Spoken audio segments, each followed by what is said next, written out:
જલાલાના નેहरू શિક્ષક સુલેમાન દલનું ઘર એટલે જાણે રેડિયો મ્યુઝિયમ।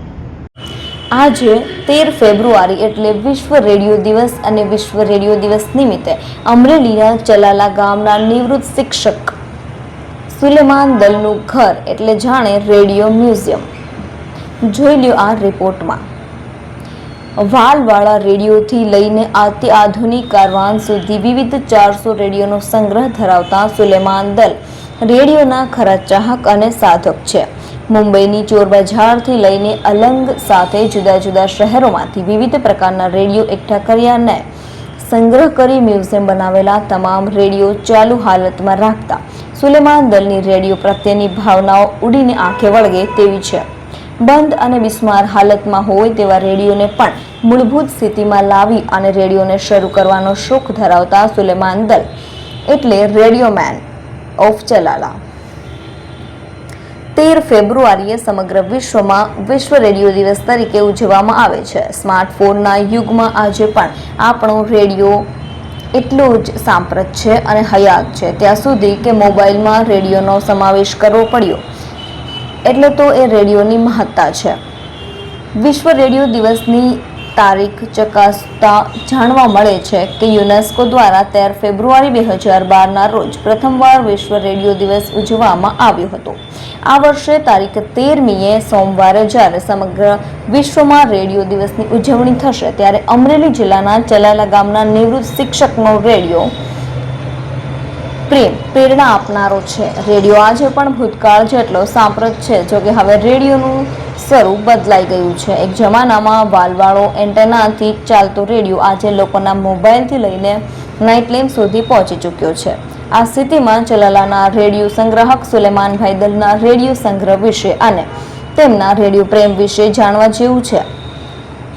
સુલેમાનભાઈ દલના ઘરમાં પ્રવેશતા જ ચોતરફ રેડિયો જોવા મળે છે। ઘરના જુદા જુદા ભાગોમાં જ્યાં જુઓ ત્યાં ફક્ત રેડિયો જ નજરે પડે છે। આ તમામ રેડિયો આજે પણ શરૂ છે અને વર્કિંગ કન્ડિશનમાં છે। 80 વર્ષીય સુલેમાનભાઈ દલ પાસે વિવિધ કંપનીઓના વિવિધ મિકેનિઝમથી ચાલતા અને વિવિધ પ્રકારના અને આકારના ક્યાંય જોવા ના મળે તેવા અતિ દુર્લભ કહી શકાય તેવા રેડિયો પણ છે। આ રેડિયો ફક્ત સંગ્રહ માટે નથી, પરંતુ તેની એક એક ઝીણવટભરી બાબતોનો તેઓ અભ્યાસ કરે છે।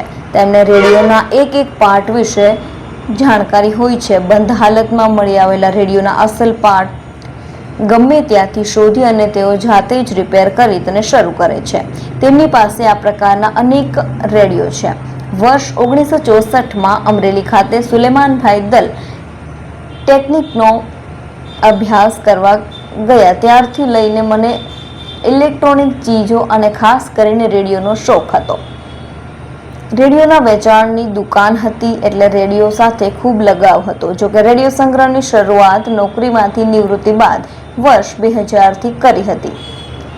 આ રેડિયોનો સંગ્રહ કરતા કરતા આજે સુલેમાનભાઈ પાસે વાલવાળા વિવિધ 172 રેડિયો છે, જ્યારે 222 જેટલા ટ્રાન્ઝિસ્ટર રેડિયો મળીને કુલ 400 રેડિયો સંગ્રહમાં છે। આ તમામ રેડિયો વર્કિંગ કન્ડિશનમાં છે।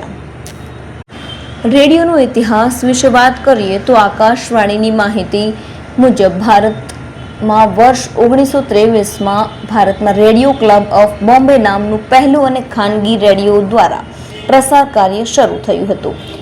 તેના 5 જ મહિના બાદ નવેમ્બર 1923માં કલકત્તા રેડિયો ક્લબની સ્થાપના થઈ। સપ્ટેમ્બર 1935માં એમ.બી. ગોપાલ સ્વામીએ આકાશવાણી નામનું ખાનગી રેડિયો સ્ટેશન શરૂ કર્યું હતું।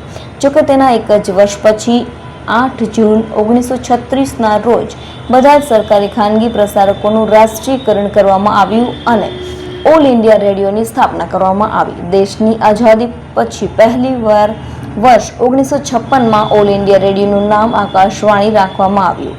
ગુજરાત રાજ્યમાં આઝાદી પહેલા જ્યારે દેશી રજવાડાઓનું રાજ હતું ત્યારે સૌપ્રથમ તત્કાલીન બરોડા સ્ટેટના ખાતે રાજવી ગાયકવાડ પરિવાર દ્વારા વર્ષ 1939માં રેડિયો સ્ટેશન શરૂ કરવામાં આવ્યું હતું, જે આઝાદી બાદ સરકારને સોંપી દેવામાં આવ્યું હતું। ઈસવીસન 1949માં અમદાવાદમાં રેડિયો સ્ટેશનનો આરંભ કરવામાં આવ્યો હતો। ત્યારે સુલેમાનભાઈ દલનો રેડિયો પ્રેમ થકી આજે સુલેમાનભાઈ દલને રેડિયો મેનનું બિરુદ મળ્યું છે। તમારું નામ શું અને તમે રેડિયો મેન તરીકે ઓળખાવો છો? કેટલા રેડિયો છે તમારી પાસે? મારું નામ સુલેવાન ભાઈદાલ અને મારી પાસે લગભગ 400 ઉપરાંત તો રેડિયો ખરા જ, જેમાં ટ્રાન્ઝિસ્ટર, ઇલેક્ટ્રિક વાલ્વ વાળા રેડિયો, આવું બધું કલેક્શન મારી પાસે છે. અને શોખ ક્યાંથી લાગ્યો? આમ તો હું નાનપણથી જ મને આ બધું લેમ્પ અને પાવર ને આવું બધું એનીથી રમવાનો શોખ હતો, ઇલેક્ટ્રોનિક્સ હતો. અને ત્યાર પછી એસએસસી પછી આ શોખ મારો થોડોક વિકાસ પામ્યો. હું રેડિયો કોર્સ મેં ગવર્મેન્ટ ટેકનિકલમાં ફૂલ ટાઈમ કર્યો અને એના હિસાબે ત્યારથી તે અત્યાર સુધી આ લાઈનમાં હું છું. એટલે થોડો અનુભવ પણ મને મળ્યો અને કોઈ પણ રેડિયો બંધ હોય તો હું મારી જાતે ચાલુ કરી લઉં અને મને એની અંદર બહુ મજા આવે છે. એટલા માટે આ શોખ મેં જાળવી રાખ્યો છે. કેટલા રેડિયો છે અને રેડિયોમાં વિશેષતા શું છે? રેડિયો લગભગ 400 ઉપરાંત તો ખરા જ. અને વિશેષતામાં તો એવું છે કે જે રેડિયોમાં 3 બાબત હોય: સેન્સિટિવિટી, સિલેક્ટિવિટી અને સ્ટેબિલિટી. એટલે કે રેડિયોનું સ્ટેશન પકડ્યા પછી એ સ્થિર રહે છે, એમાં કોઈ ફેડિંગ નથી આવતું, એટલે વધઘટ નથી થતી સ્ટેશનમાં, અને બરાબર એનો સાઉન્ડ તમને અવાજ સંભળાય, આવો રેડિયો હોય તો એને સારો રેડિયો કહી શકાય.